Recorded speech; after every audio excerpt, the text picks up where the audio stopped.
Learn the most advanced recruiting techniques. Land the most desirable talent. Launch your company towards massive success. This is the Higher Power Radio Show with Rick Girard. So how do you define and build your company core values? Well, companies with a clearly defined core values and purpose consistently outperform their competitors by as much as 10 times. So today's episode is focused on helping you define who you are. Today's quote, "Effectiveness without values is a tool without a purpose." Any idea who said that, Mr. Rocky Romanella? Sounds like a great quote if you ask me. It was a fantastic one. It's Edward de Bono. Yes, from sub 1933 or something like that. So old school. I love it. I'm Rick Girard, and welcome to the Higher Power Radio Show. Our mission is to provide tactical solutions to solve your company's toughest hiring challenges. We share insights from top-performing entrepreneurs and industry experts like our guest today, author and keynote speaker Rocky Romanella. Rocky's also the founder and senior partner at 360 Management Services, which is a consulting firm specializing in executive speaking, development leadership, and consulting services. Rocky is also an experienced CEO who's led one of the largest rebranding initiatives in franchise history, the UPS store, revolutionizing the $9 billion retail shipping and business services market. He has a rare ability to see a clear vision of changing business landscape and the passion to develop strategies, tactics, and metrics to drive desired results, which makes him a perfect expert guest for today's topic. My tongue does this all the time. Rocky, welcome to the Higher Power Radio Show. Well, thanks. It's great to be here. And Edward de Bono there, I wish I would have thought of that. Effectiveness without values is a tool without a purpose. I like that. Yeah. And I certainly agree with I think the key word there, though, is purpose. I think that leaders are purpose-driven individuals. And I think people who are purpose-driven individuals really have to put their morals, their character, and their honesty first. And with that, think about it for a second, Rick. Without purpose, we drift. With purpose, I couldn't agree with you more. I was drifting for a while. So today we're going to help you to define who you are, what you're about, and then we're going to help lay out a process for building out your core company values. You had a really good quote that you ran that you actually had written. Do you want to fill us in on that quote about values? Well, I think it's important because that values are such an important part of who individuals are. Mm-hmm. And and I think it's that whole concept of who are you, what do you stand for, and what won't you compromise? And I think, as we just talked about, with purpose, we steer. And, I think if you think about it, it's kind of that thought process of without, any plan is a good plan, is a better plan than no plan at all. Sure. And when you have morals and you have a moral compass, I think what happens is then it allows you to set a focus. It allows you, at least if nothing else, when things may not be going well, or you may not be on top of your game, or things may not happen the way you want, you have purpose and your ability then to set the tone from the organization. And I think that, even without, as long as you have good goals and you have that moral background, moral character, I think what you have is, you have tools to make it through some difficult times. So I think that's so important. All right, let me pull a little bit of a quote from your book, and I don't do this too often, but I like this one. So, without a strong set of values, the best leadership strategy can go awry. With a good value structure in place, the worst leadership approach can right itself and eventually lead the desired outcome. I love that. A poorly laid plan is better than no plan at all, right? Well, and it's always better when someone else reads it, so it doesn't sound like you're being boastful, or it sounds like you believe you. I'll boast for you. Else does. So, it always sounds better when someone else reads it. But I agree completely, and I think that's the essence of good to great leadership, is this ability to have that moral compass. And look, values matter. Let's talk about why this is important. We had a conversation prior to this show, and as I do with most of my guests, and you brought up the point that small businesses don't believe that they need to have well-defined values or even have them in place at all. Why is it important that they start thinking differently about this? Well, I think that, and I don't want small businesses to think that I believe that they don't have values. I think what happens is, all right, I'll be that guy. Articulated. Yeah, I think that they don't believe that they don't have them articulated the way they would inside large organizations. So if you're working for a medium to large organization, there's a well-defined mission statements, value statements, strategy, roadmaps. Inside small organizations, those values come and are generated from the individuals who may be the principal, maybe the founder, maybe the starter. But as you start to grow and you start to add individuals inside your organization, those values and who you are as an organization and what you stand for our organization have to be well defined and well laid out and articulated so that those individuals inside your organization, and that could be a small organization that's got 2 employees. It's the founder and two employees. Well, those 2 employees have to understand clearly the values of the organization. And the owner may know those really well, and they may be who he or she is as an individual, but everyone inside their care, everyone inside that organization has to be able to live those values, understand the values and the vision. And so I think it's important for them to take the time to sit down and articulate and write down the mission, the vision, the strategy, and really the roadmap of how that organization is going to continue to get to where they want to get to and do it in a kind of a value way. Before you do that, you really have to define what your values are first. As a business leader, business owner, an entrepreneur, it's important that you understand who you are. I've seen so many situations where companies put really cool sounding words up on a wall and hope that that's something that people will live by, but it's not what who the owners are or what the company's even about. It's just kind of neat words they put up on a wall. That's just not the way to do this, to approach this. Clearly, you have to go and you have to start with yourself first. Well, I agree. And I think it happens at all levels in all organizations. And I think it starts with 3 key words and 3 key sentences that you have to take, as individuals, you have to sit there in the confines of your own heart and conscience and answer these 3 questions. And I think organizations have to do it. And the first question is, who am I? Second is, what do I stand for? But those first 2 are more easily defined and written and articulated. The third question is the one that you will get challenged every time on. And this is the one that gets people and companies in trouble. And the third one is, what won't I compromise? And to your point, pick up a newspaper. I'm sure that Wells Fargo had a great value mission statement. I guess they could clearly articulate who they are, what they stand for. I'm sure they believe they knew what they would compromise. But based on everything you read in the newspaper, you think they had a problem. And so that question of what won't I compromise in manufacturing businesses and some businesses could be safety. Who are we? What do we stand for? What won't I compromise? Well, no matter what pressure I get from the customers or what pressure I get from the organization to conclude a task on time, I will not do it unsafe. I will not, run from one point to another. I will walk safely. I will make sure my seatbelt is on at all times. And you bring up a huge point here, by the way, because I've seen so many companies compromise on their hiring. They make compromises along the way to get off the ground. Well, I think that's true. And I think they make the compromises.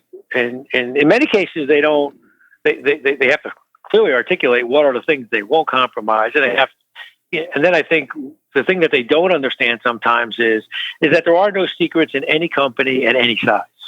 And the minute you make that small compromise, everybody knows, right? So, it's like, for example, if it's a safety thing and we say, hey, safety is a core value, we're never going to compromise safety. But the first time I see you pulling out of the lot without your seatbelt on and I don't address it, I've just compromised it. Or the first time, to your point, we say these are the types of individuals with these values and these ethics and these skills are what we're going to hire inside our organization.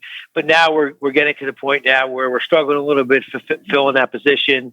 Well, now we compromise. Well, we're really just looking for a good individual. Well, now what happens? Everybody notices that you said that a person had to have these backgrounds, these strengths. And then then that starts the ball rolling of compromises. That and credibility, too, right? You just compromised, to your point, but now you lose all your credibility because I can no longer now stand in front of you and say, hey, this is what it takes to be, to get promoted inside our organization, for example. If you're just joining us on the Live Streamer podcast, you're listening to the Higher Power Radio Show. I'm your host, Rick Girard.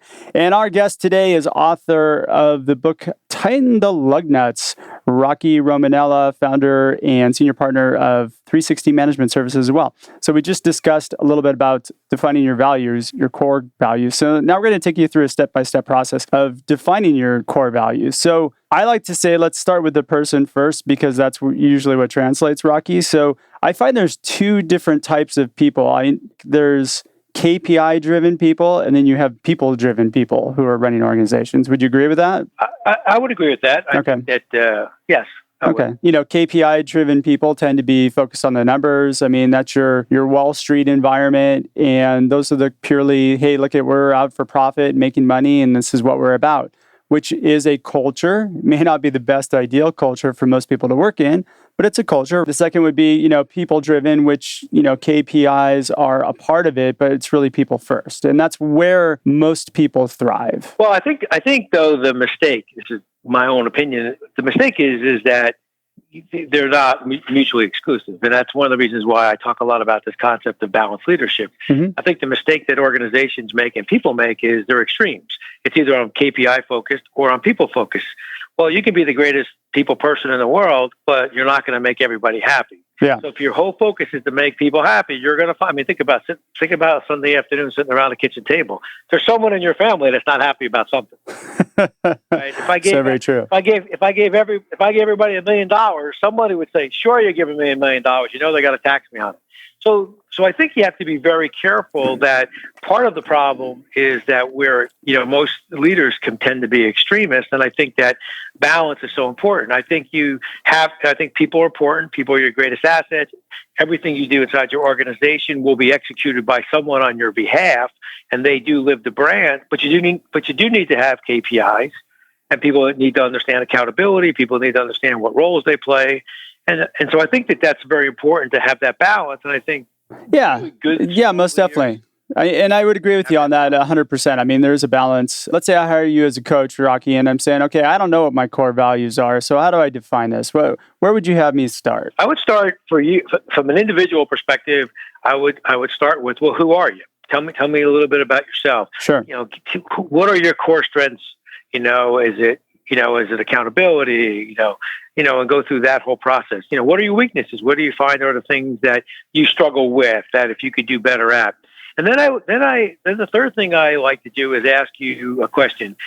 At the end of your tenure, and you think about your legacy, mm-hmm. What is the one word you would like people to use to define you? And it's interesting the answers you get. Most people try to tell you, well, it's accountability, or it's decisiveness, or it's energetic. But don't you find that most of those are very canned words that people use? Yes, because they think they're telling me what I want to hear. Yeah. What they believe they want to be. I mean, the core of this is actually defining who you are from a truth perspective. I mean, you got to be honest with yourself, especially during this process. Yes, absolutely. And it also begins, and so people always ask, I always say to people, well, let me ask you a question. Now that you see my career and I'm at the back end of my career, what's the one word you think that Rocky Romanella wants people to use about him? And so people will give you, to your point, Rick, a lot of canned words. Yeah. And then I always say to them, well, the word that I hope that people will use to describe me is thoughtful. Okay. And they always say thoughtful. I go, well, you think thoughtful means I'm a bleeding heart liberal. I gave the store away, or I'm a nice guy. Or no, thoughtful to me means I thought through how the decisions that I make and we make on behalf of the organization impact both our customers, our people, our share owners, and stakeholders. I was thoughtful in my decision-making process. And I think that's it. So each of you you have to really take a moment to, once you answer those three questions, who am I, what do I stand for, what won't I compromise? And I think then you think about, well, what's that word I want people to use to describe me and my legacy and my tenure as a leader? And then if you think about it, you really work backwards from there. For me, I've always wanted to be considered a thoughtful leader, someone who thinks through the situation, looks at things from its widest consequences and its impact on people and customers and so on and so forth. Well, then in all my decision making, I kind of check myself. Am I working towards that legacy? Am I leaving things a little better than I found them? And so I think that. But you know what? Sometimes I find that there might be a disconnect in what you want your legacy to be and what the reality is. And so it may be a good way to, if you don't know, is to ask your peers and ask them how they would define you as well. EQ is certainly a big piece of defining who you are, is being honest with yourself. And there are some people out there that don't have a very high EQ. Well, and then you got to think to yourself, are you that person that, somebody could close the door and say, hey, look, I know this is what you think. But, I got to tell you, that's not what everybody else thinks. And you got to be able to accept that criticism. And I think it only comes, if you're a person that's never gotten constructive criticism or have never had someone in your care, or I would never say someone who's worked for you, someone in your care, if you've never had them walk in, close the door and say, hey, I know it's not what you want to hear, but this is what you think. That's a good sign, though, when people do that. Absolutely. Yeah. Oh, my God. It's when you don't have people doing that that's scary. Clearly, you need to understand your values first. From a company perspective, you need to articulate those in writing, right? You need to get those out there and make sure people understand who you are and what you're about.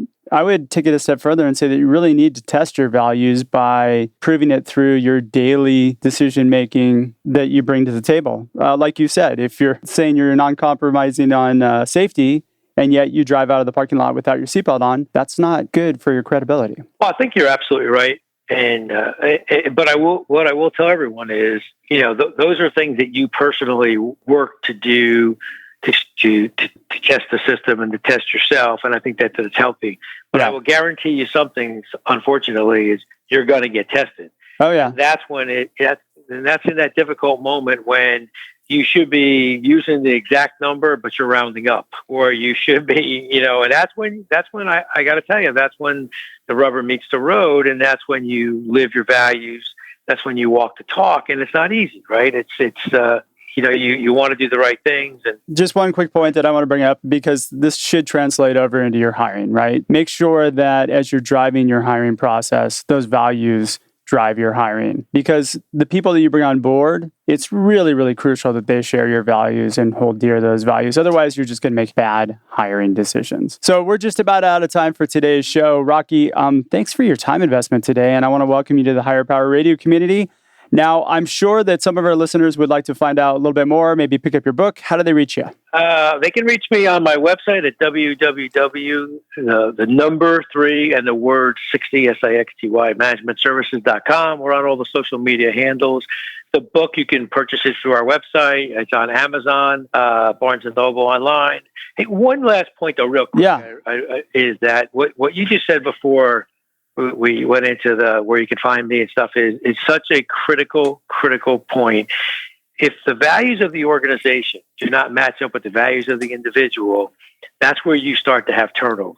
Absolutely. Because, I tell people all the time, I was at UPS for 36 years. I didn't agree with everything that happened at UPS. I didn't disagree enough to leave. Got it. And because I never felt like they asked me to evaluate my policies or violate ethics or moral or do anything wrong or illegal. All right. The only problem is we're running out of time here real quick, so I'm going to have to cut you at that point. But let's take this offline. We'll add to it for sure. So I want to thank our listening audience for tuning into this week's episode of Higher Power. Quick thanks to our team, our engineer, Paul Roberts, our producers, Andrea Ballin and Shanti Ryle. If you're listening to the podcast, please subscribe, rate, and review. We want to make this content amazing for you. You can join the Higher Power Radio community at power radio.com, or you can follow me on Facebook. Tune in next week. Our guest is going to be Nicole Washington. Nicole is the Director of Innovation and Growth for Octane Orange County. I'm your host, Rick Girard, and you have been listening to the Higher Power Radio Show. Aloha. Thank you for listening to Higher Power with Rick Girard on OC Talk Radio.